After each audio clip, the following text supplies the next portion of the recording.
많은 사람들이 그 곡식으로 풍성하게 살아가는 그런 삶의 모습을 보여주는 그런 것이라 했습니다.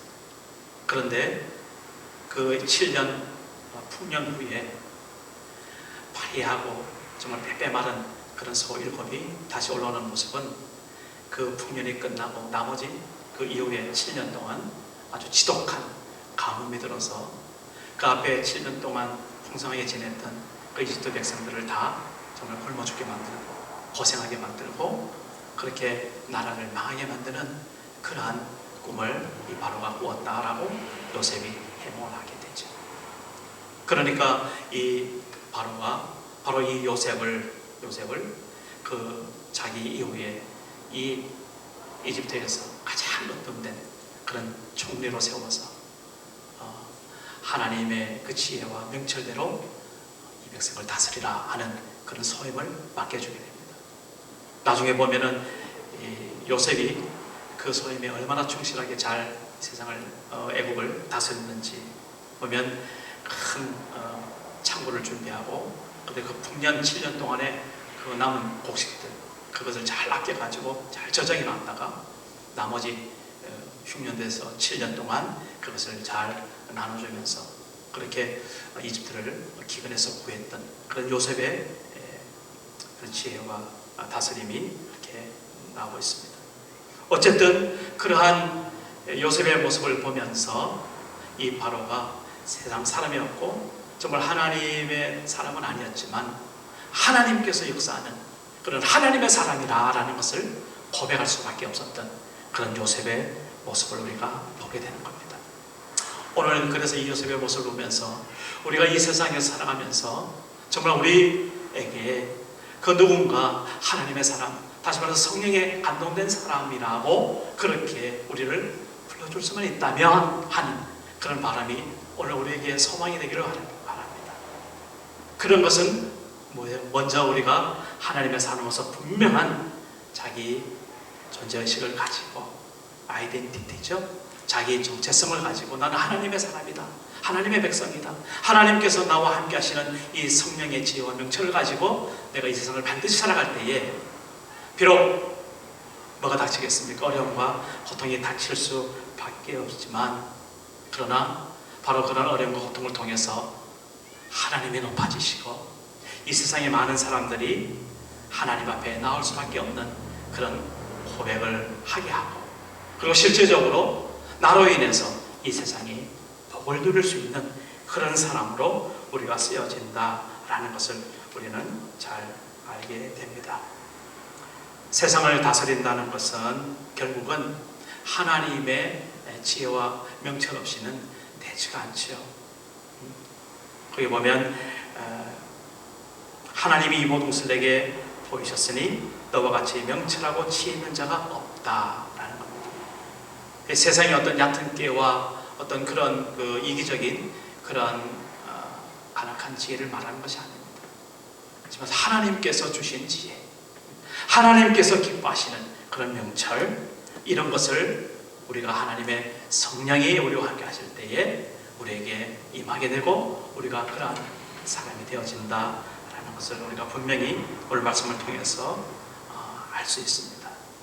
따라서 우리는 다시 한번 오늘 결단하기를 원합니다. 성령 하나님이 나와 함께 하신다면 우리는 바로 그 성령 하나님의 인도하심을 따라 내가 이제는 살아가려 합니다 라는 그런 결단이 오늘 우리에게 다시 한번 있기를 원하고 그러한 성령을 따라 사는 삶에 세 가지의 열매가 있다라는 것도 또한 기억하시길 바랍니다. 첫째는 십자가의 삶이 반드시 있습니다.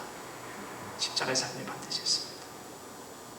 성령 하나님을 따라서 살아갈 때에 내 뜻, 내 의지 버리고 따라갈 때가 많이 있거든요.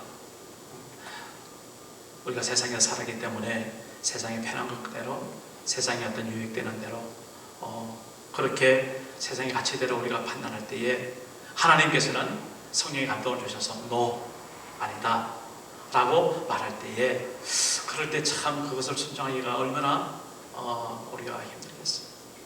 그러나 예수님께서 지신 그 십자가가 진정 하나님의 뜻을 이루는 십자가였다면 오늘 우리가 사는 삶 속에서 정말 하나님께서 그러한 선택을 할 때, 다시 말해서 십자가의 삶을 선택할 때에 하나님께서 우리에게 돕는 능력을 허락해 주시고 손길을 허락해 주시고 물질도 부어주시고 우리의 필요를 채워주시는 그러한 하나님의 도우심을 우리가 경험하게 될 줄로 믿습니다. 갈라디아서 6장의 말씀에 보면은 십자가의 삶을 이렇게 또한 표현하고 있습니다. 갈라디아서 6장 24절에서 26절에서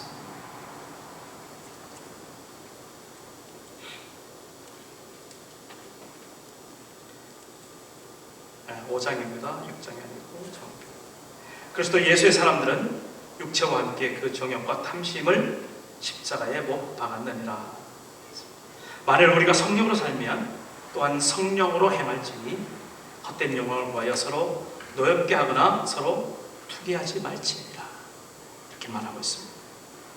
우리 십자가 앞에서 우리의 본성과 우리의 욕심과 우리의 어떤 헛된 그런 구하는 것들이 다 무릎을 꿇고 십자가에 다시 한번 못 박히는 그런 경험을 하는 것이 바로 성령을 따라 사는 삶이다 라고 말하고 있는 겁니다. 그 다음에 로마서 8장에는 기도의 삶을 표현하고 있습니다. 하나님의 성령께서 우리 가운데 있을 때에 정말 하나님의 능력 가운데 우리가 어떤 기도를 드릴 수 있는지 8장 26절에서 27절에 이렇게 말씀하고 있습니다. 이와 같이 성령도 우리의 연약함을 도우시나니 우리는 마땅히 기도할 바를 알지 못하나 오직 성령이 말할 수 없는 탄식으로 우리를 위하여 친히 간구하시느니라. 마음을 살피시는 이가 성령의 생각을 아시나니 이는 성령이 하나님의 뜻대로 성도를 위하여 간구하심이니라 라는 것입니다.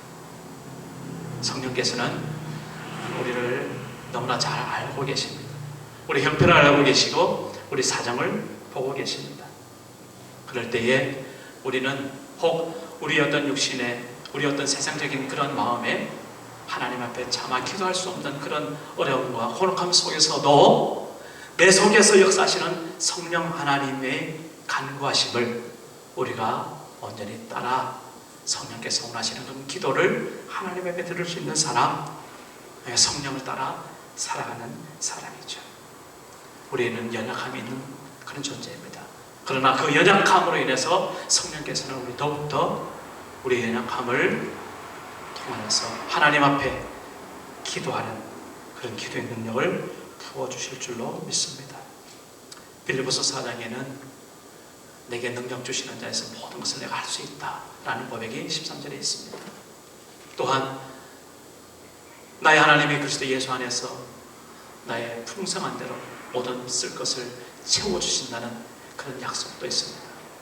하나님의 성령을 따라 사는 사람, 하나님 앞에 이렇게 풍성한 삶을 누릴 수 있는 자격이 되는 사람인 것을 오늘 성경은 말하고 있습니다. 십자가를 기억하시고 우리가 하나님 앞에 성령으로 기도할 때에 응답하시는 하나님을 우리가 바라고 그러한 응답 속에서 풍성한 삶을 이루시는 그런 성령 하나님, 이 성령 하나님을 따라 사는 그런 우리 트리니티 하나님교회 성도 되시기를 주 이름으로 축복합니다. 기도하겠습니다. 하나님 아버지, 성령께서 오늘 우리와 함께 하심을 감사드립니다. 우리에게 새로운 분별력을 허락해 주시고 세상을 바라보게 하여 주시며 또한 요셉과 같이 정말 하나님의 영에 감동된 사람으로 우리가 설 수 있도록 오늘도 우리를 세워주신 은혜 감사를 드립니다. 아버지 하나님의 지혜와 명철이 우리 가운데 늘 충만케 하여 주시고 우리를 통해서 세상이 다스림을 받고 그래서 세상의 복을 누리는 그런 하나님의 사람으로 우리를